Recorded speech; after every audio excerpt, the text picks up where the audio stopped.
Okay so आज हम शुरू करने वाले हैं अपना जावास्क्रिप्ट का दूसरा वीडियो। ठीक है, पहला वीडियो में हमने इसका देखा था इंट्रोडक्शन, एंड आज हम इसमें कवर कर रहे होंगे अपने कुछ टॉपिक, जैसे कि अपने कांस्टेंट वेरिएबल्स एंड हमारे जो लेट वेरिएबल होते हैं।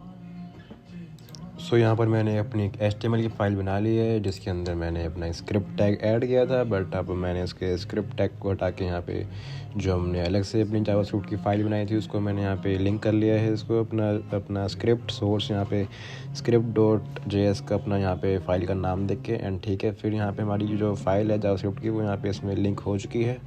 सो यहाँ पर मैंने अपनी जावास्क्रिप्ट की फ़ाइल के अंदर यहाँ पे मैंने एक console डॉट लिख के यहाँ पे मैसेज लिखा है, welcome back to my channel, जो कि हमारे इंस्पेक्ट हमारे करने पे जो कि हमारा होता है कंसोल, उस पर यहाँ पे शो हो रहा होगा।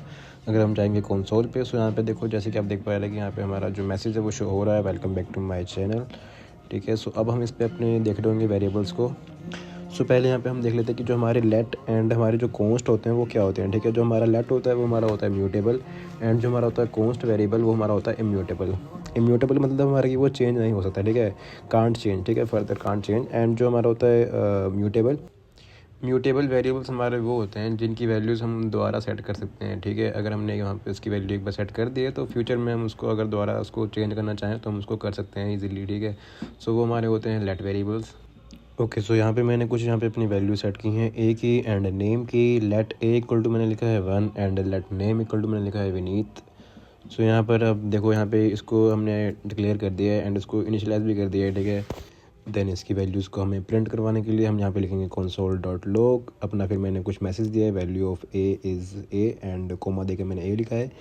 एंड ऐसे हम लिखेंगे यहाँ पे console dot log my name is, यहाँ पे अपना फिर प्लस का साइन दे के हम यहाँ पे इसको कर देंगे अपना नेम, जो हमारा वेरिएबल है उसका नाम लिख देंगे। ठीक है, सो यहाँ पर क्या होगा कि हम जैसे ही इसको रन करेंगे, सो यहाँ पे जो हमारा कंसोल पे ये चीज़ें हमारी आ जाएंगी। ठीक है, मैसेज के साथ लिखेंगे।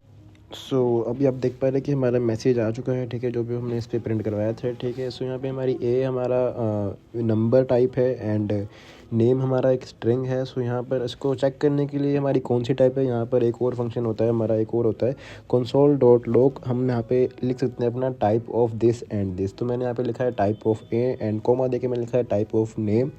सो यहाँ पर देखो हमारी वो क्या बोलते हैं कि जो हमारा उसका टाइप है वो हमारा आ चुका है। ठीक, नेम एंड स्ट्रिंग।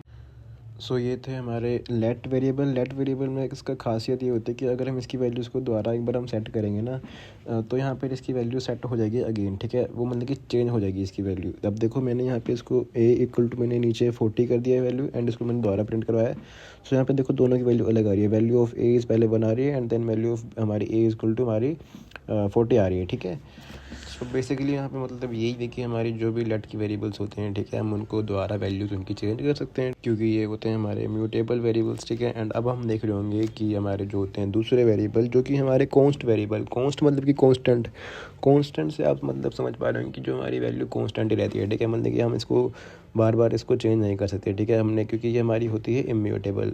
सो इसका मतलब ये है कि हम इसको अगर हमने इसको एक बार सेलेक्ट कर दिया, एक बार डिफाइन कर दिया, सो हम इसको फ्यूचर में दोबारा इसको हम चेंज नहीं कर सकते। ठीक है, कोई भी नहीं कर सकता। ओके, सो यहाँ पर देखो मैंने कॉन्स्ट, यहाँ पे मैंने एक बी बनाया है वेरिएबल। इसके अंदर मैंने अपनी एक वैल्यू सेट कर दिया, असाइन कर दिया यहाँ पे 10, एंड उसको मैंने बाद में यहाँ पे प्रिंट करवा दिया है console डॉट लॉग लिख के, एंड अपना यहाँ पे मैसेज लिख के value of B is this, जो कि हमारा कंसोल पे शो भी हो रहा था। एंड अब हम देखते हैं कि हम अगर इसकी वैल्यू अगर हम इसकी दोबारा सेट करना चाहेंगे तो यहाँ पे हमें ये एक एरर देगा। ठीक है, जो हमारा कंसोल है वो हमें एक एरर देगा कि भाई यहाँ पे तुमने जो वैल्यू है इसकी पहले से ही असाइन कर दी है, तो यहाँ पे री डिक्लेरेशन यहाँ पे अलाउड नहीं होता है। ठीक है, अगर आपने एक बार इसकी वैल्यू असाइन कर दी है, तो आपने कर दी है, तो यहाँ पे वो दोबारा हमें चांस नहीं मिलता।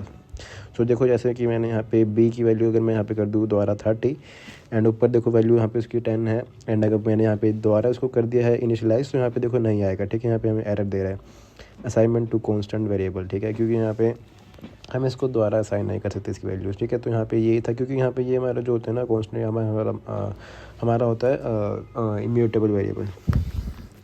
देन एक बार हम ये भी देख लेते हैं कि हमारी होती है डिक्लेरेशन एंड जो हम करते हैं इनिशियलाइजेशन वो क्या होती है। ठीक है, तो डिक्लेरेशन हमारा ये होता है कि लेट हमने यहाँ पे एक एक्स को यहाँ पे डिक्लेयर कर दिया कि भाई हमारा लेट जो है वो हमारा एक एक्स है। ठीक है, जो हमारा एक्स है वो हमारा लेट है। ठीक है, लेट वेरिएबल के हमने उसके अंदर स्टोर कर दिया एंड हमने इनिशियलाइज कर दिया, हमने इसकी एक वैल्यू सेट कर दी, मतलब इनिशियलाइज मतलब कि हमने इसकी एक वैल्यू घोषित कर दी है, ठीक है, मतलब कि इनिशियलाइज कर दी है, मतलब कि यहाँ पे वैल्यू हमने इसकी वैल्यू इसको दे दी है। देन हमारे आते हैं एक और जो मतलब कि जो हमारे लेट होते हैं, ठीक है। लेट क्या मतलब कि यहाँ पे एक हमारे होते हैं ब्लॉक्स कोवर्ड वेरिएबल्स। उसके अंदर क्या होता है कि हमारा एक ब्लॉक होता है, उसके अंदर हम जो भी एक वेरिएबल्स अपना, जैसे कि मैंने यहाँ पे लिखा है लेट z इक्वल टू 4। सो यहाँ पे जो हमारा लेट z इक्वल टू 4 है, हमने यहाँ पे z को यहाँ पे डिक्लेयर तो कर दिया है एंड उसकी वैल्यू यहाँ पे हमने कर दी है 4। बट जो यहाँ पे इसकी वैल्यू 4 है वो हमारा जो ये बॉक्स है ना, जो हमारा ये ब्लॉक है, ये इसके अंदर ही रहेगी, ठीक है। मतलब कि इसके अंदर ही हम इसको प्रिंट करा सकते हैं, ठीक है। कंसोल डॉट लॉग लिखा तो यहाँ पे देखो हमारी जो वैल्यू थी वो प्रिंट हो चुकी थी। बट अगर मैं इसको अगर बाहर इसके ब्लॉक के बाहर इसको मैं अगर प्रिंट करवाना चाहूँगा, सो यहाँ पर देखो यहाँ पे हमें एरर देगा कि हमारा जो z वेरिएबल है वो हमारा डिक्लेयर ही नहीं किया गया है, ठीक है, डिफाइन ही नहीं किया गया है। सो यही होता है हमारा ब्लॉक स्कोप्ड वेरिएबल। इसमें यही होता है कि हमारा जो एक हमने वेरिएबल अंदर बनाया है उसकी जो हमने वैल्यू एक बार सेट की है अंदर, तो यहाँ पे वो उसको अंदर उसके अंदर ही हम उसको प्रिंट करा सकते हैं, ठीक है, यूज़ कर सकते हैं। एंड यहाँ पर देखो मैंने इसको दोबारा यहाँ पे देखो मैंने डिक्लेयर तो मैंने ऊपर कर दिया था, ठीक है, बट यहाँ पे हम इसको इनिशियलाइज अगर मैं इसको ब्लॉक के बाद दोबारा करूँगा ना, सो यहाँ पे देखो मैंने जैसे लिखा कि z इक्वल टू 3। सो यहाँ पर अब इसकी वैल्यू ऑफ z हमारी देगा 3, क्योंकि मैंने यहाँ पे इसको इनिशियलाइज कर दिया है इसके ब्लॉक के बाहर, ठीक है। सो बस ये था कि हमारे जो ब्लॉक के अंदर होते हैं एलिमेंट, हम बस उनको उसके अंदर यूज़ कर सकते हैं। तो बस आज की वीडियो में इतना ही। Thank you, bye.